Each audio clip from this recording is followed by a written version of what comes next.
Alors, salut famille, que le Seigneur bénisse abondamment. Je suis très heureux de me retrouver ce soir, d'accord, euh, voilà, en votre compagnie pour parler de la parole de Dieu, comme d'habitude.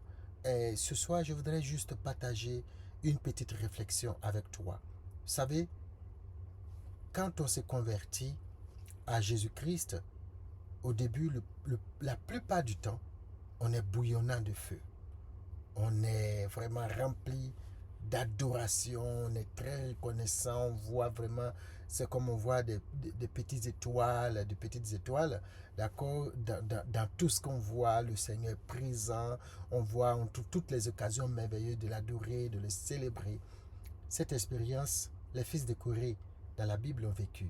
Dans le psaume 45, et je pense que le pasteur Atom, c'est le groupe Gaël certainement, ont utilisé donc ce psaume, une partie en tout cas pour faire un très beau chant que nous connaissons. Je lis le psaume 45 à partir du verset 1. La Bible au chef des chantres sur les lits des fils de Corée, cantique, chant d'amour. Un chant d'amour. Des paroles pleines de charme bouillonnent dans mon cœur. Je crois que ce refrain, vous le connaissez quelque part. Je dis, mon œuvre est pour le roi. Que ma langue soit comme la plume d'un habile écrivain. Donc, c'est le deuxième verset. Il dit, des paroles pleines de charme bouillonnent dans mon cœur. Le problème, c'est que au fur et à mesure qu'on dit dans la vie chrétienne, la dernière fois, on a parlé de ce que j'ai appelé ou ce que les hommes de Dieu en général appellent la familiarité. Quand on devient trop familier au Saint-Esprit, il ne nous impressionne plus, on ne voit pas des choses, bon, on se dit, oui, bon, ça c'est déjà vu, ça c'est connu et tout ça, tout ça. Et puis, quand les difficultés s'installent, des paroles pleines de charme bouillants dans mon cœur se changent en des paroles pleines de demandes bouillonnent dans mon cœur. Des paroles pleines de, de, de choses qui, au lieu d'être des choses, des paroles qui sont pleines de charme, des paroles d'adoration, des paroles d'amour pour le Seigneur, ça devient beaucoup plus des demandes. Seigneur, il me manque ceci. Seigneur, je suis toujours attaqué. Seigneur, il y a telle chose. Seigneur, il y a telle chose. Seigneur, rien ne va. Je n'arrive même pas à me marier. Seigneur, je n'arrive pas à trouver un emploi stable. Seigneur, Seigneur, Seigneur, Seigneur. Et tout ce qui monte vers le Seigneur, ce ne sont que des demandes, sinon des plaintes et des complaintes. Et dans l'Apocalypse, le Seigneur dit de se rappeler, de se souvenir de là où notre premier amour a été abandonné, où nous avons laissé notre premier amour. Aujourd'hui, la question qu'on peut se poser, c'est quand chaque jour qu'on passe, quand on fait un peu le bilan de notre vie, de notre marche avec Dieu, quel est l'élément qui détermine ou qui constitue l'élément majeur qui constitue donc la part la plus importante dans notre relation avec Dieu? Est-ce que ce sont plus les demandes? Ce sont plus les questions de Seigneur, je veux, Seigneur, je veux, Seigneur, je veux, ou bien ce sont des questions de c'est vrai que j'ai des besoins, mais je veux juste t'adorer. Je viens juste pour toi. Je viens juste pour te célébrer. Je viens juste pour te rendre toute la gloire. Je viens juste pour te dire mon admiration et mon amour. Est-ce que nous avons ce langage d'adorateur aujourd'hui? Est-ce que l'adoration est plus importante dans nos vies aujourd'hui que la demande, que les requêtes? Alors, il est très important que nous puissions revenir à la source de l'adoration. Une adoration qui n'est pas circonstanciée, une adoration qui ne dépend pas de nos circonstances, mais qui dépend de sa nature, de qui il est. Parce que souvent on l'adore quand il nous fait du bien. On l'adore quand il répond à un besoin. Mais on peut l'adorer aussi, même quand il ne répond pas et qu'on ne comprend pas. Et ça, c'est une chose importante. Alors, quand on voit que, bon, écoute, l'adoration, si on reconnaît, moi, à un moment, j'ai senti ce vide à moi.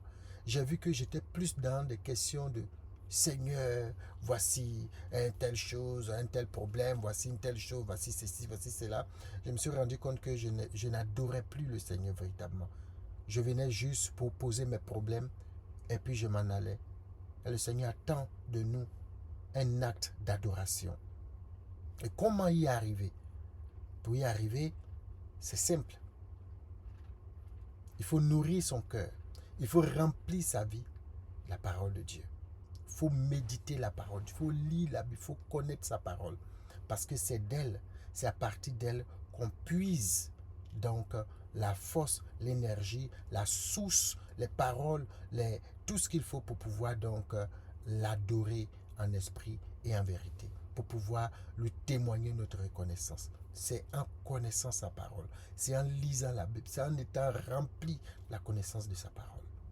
Donc je voudrais juste nous encourager, alors qu'on commence ce week-end, qu'on puisse avoir véritablement ce cœur d'adorateur. Si tu l'as perdu, comme moi, ce fut un moment, eh bien, retournons à la parole, ressourçons-nous et l'énergie et la force et la motivation d'adorer Dieu, même quand le moment sont difficiles nous viendra. Que le Seigneur bénisse abondamment. Alors, je suis en déplacement et je vais juste vous raconter une petite histoire. Je devais voyager et puis je me suis dit, oh, le temps que je finisse ma réunion, il va être très tard, je ne pourrai pas rentrer, donc il me faut trouver un hôtel. Alors, je cherche sur le net, et puis je vois les hôtels, je dis, mais ça c'est trop cher, je veux quelque chose de moins cher, de simple. J'ai juste passé la nuit. Et puis, je trouve un hôtel, très moins cher, je dis, ça c'est trop moins cher, bon, qu'est-ce qui se passe? Bon, je prends le voir. Et je prends et j'arrive, je ne sais pas si vous allez voir, mais voici l'hôtel. Vous voyez là, c'est juste, ça c'est mon sac qui est là, c'est juste une, je peux appeler ça une, c'est quoi, c'est une, c'est une cabine. Alors ce genre d'hôtel, hein, en griffe, existe beaucoup au Japon ici. Donc c'est juste pour des gens qui aiment les choses très simples ou du moins qui ont des moyens très limités, qui veulent juste passer juste la nuit et puis rentrer chez eux. Et je suis venu, c'est ma première fois de rentrer dans un tel truc. Je suis surpris, c'est bien confortable, c'est bien confortable. Tu peux mettre, je dis, il y a tout un panoplie de, voilà, ce truc-là.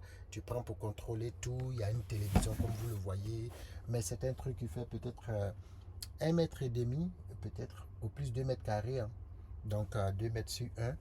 Voilà, si vous êtes très long, c'est pas évident que vous puissiez vous. Bon, nous autres, ça va parce qu'on n'a pas la chose. Donc voilà, je voudrais juste partager ça avec vous. Quelquefois, c'est bon de découvrir. Souvent, on n'a pas envie de découvrir et puis le Seigneur nous fait découvrir. Je trouve que c'est très bien. C'est simple. J'ai entendu des gens parler de ça. J'avais jamais vécu ça. Et aujourd'hui, j'ai l'occasion de vivre ça. Voilà. Donc voilà, c'est pour juste vous dire que voilà, je suis en voyage, mais j'ai tenu à faire cette vidéo parce que je veux que ensemble nous puissions retourner à la source de l'adoration, à la source de l'adoration qui est la parole de Dieu. D'accord? Donc, mettons un peu de côté les requêtes, les demandes. On en a beaucoup, on en a tellement. Mais trouvons un peu de temps pour adorer le Seigneur.